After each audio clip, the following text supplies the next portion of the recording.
ವಾಲ್ಮೀಕಿ ಅಭಿವೃದ್ಧಿ ನಿಗಮದಲ್ಲಿ ಕೋಟಿ ಕೋಟಿ ಅಕ್ರಮ ಹಣ ವರ್ಗಾವಣೆ ವಿಚಾರಕ್ಕೆ ಸಂಬಂಧಪಟ್ಟಂತೆ ಮಾಜಿ ಸಚಿವ ನಾಗೇಂದ್ರ ಅವರಿಗೆ ನೋಟಿಸ್ ನೀಡುವ ಸಾಧ್ಯತೆ ಇದೆ ಅಂತ ಹೇಳಲಾಗ್ತಾ ಇದೆ. ಸಚಿವ ಸ್ಥಾನಕ್ಕೆ ನಾಗೇಂದ್ರ ರಾಜೀನಾಮೆ ಕೊಟ್ಟ ಬಳಿಕ ಈಗ ಹೊಸ ಲೆಕ್ಕಾಚಾರ ಕೂಡ ಶುರುವಾಗಿದೆ.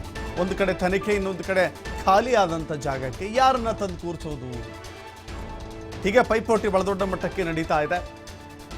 ಬಹಳ ದೊಡ್ಡ ಕಸರತ್ತಿದೆ. ಪರಿಶಿಷ್ಟ ಪಂಗಡ ಹಾಗೂ ಯುವಜನ ಕ್ರೀಡಾ ಸಚಿವರಾಗಲಿಕ್ಕೆ ಸರ್ಕಸ್ ಶುರುವಾಗಿದೆ. ಜಾತಿ ಹಾಗೂ ಪ್ರಾಂತೀಯ ಲೆಕ್ಕಾಚಾರದಲ್ಲಿ ಸಮೀಕರಣ ಕೂಡ ನಡೀತಾ ಇದೆ. ನಾಗೇಂದ್ರ ರಾಜೀನಾಮೆ ಬಳಿಕ ಸಿಎಂ ಬಳಿ 2 ಖಾತೆಗಳಿದ್ದಾವೆ.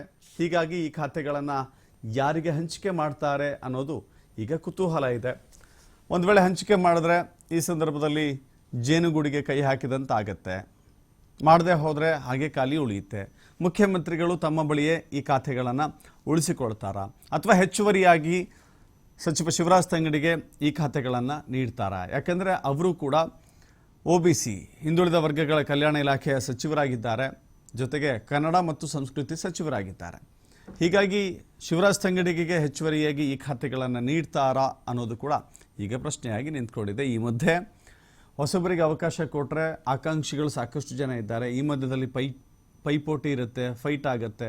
ಹೀಗಾಗಿ ಬೇಡ ಅನ್ನೋ ತೀರ್ಮಾನ ಕೂಡ ತೆಗೆದುಕೊಂಡ್ರು ಅಚ್ಚರಿ ಇಲ್ಲ ಅಂತ ಕಾಣಿಸುತ್ತೆ.